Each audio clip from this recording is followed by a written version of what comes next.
For Toronto Danforth. Thank you, Speaker. Speaker, my question to the Premier. Yesterday, the government tabled Bill 2.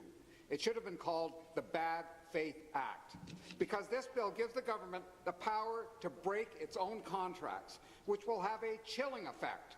From now on, businesses will either have to add a bad faith risk premium onto the price of government contracts, driving up the price, or they'll have to make sure that they have a special relationship with the Premier and his inner circle that protects them from these sorts of arbitrary actions. Why would any company do business with the Ontario government when the Premier is willing to suspend the rule of law when it comes to contracts he personally doesn't like? To the Minister of Energy. Minister of Energy. Well, Mr. Speaker, we're in rarefied air when the NDP start talking about cost savings, Mr. Speaker. But since they are, let's talk about their election platform. It sounded like a Liberal version of the tax and spend buffet. Had they been listening to Ontarians, they would have heard that they wanted them to cut back on spending, lower hydro rates, Mr. Speaker, look for cost savings to the tune of $790 million. Now, 76 Progressive Conservative Party Ontario members are sitting in this place today because we were listening to what the people of Ontario were doing, Mr. Speaker. The difference? We were for the people, they were for the prop, Mr. Speaker. Thank you.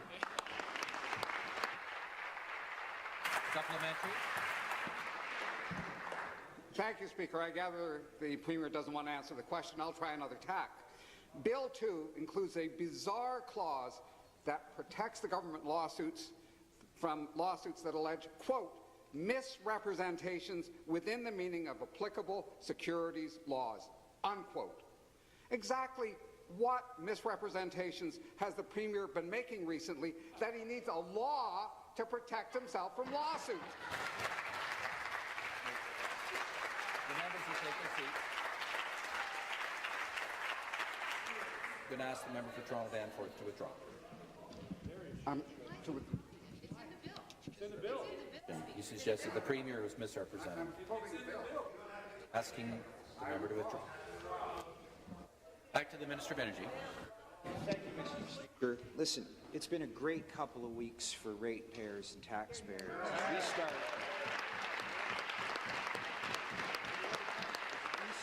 down the road to reducing hydro rates, and we've taken a couple of important steps, Mr. Speaker. We're committed to reducing electricity bills by 12%, cutting them, Mr. Speaker, not subsidizing them, not punting them down the road for future generations to bear those costs. Winding down 758 contracts is expected to avoid long-term costs of $790 million.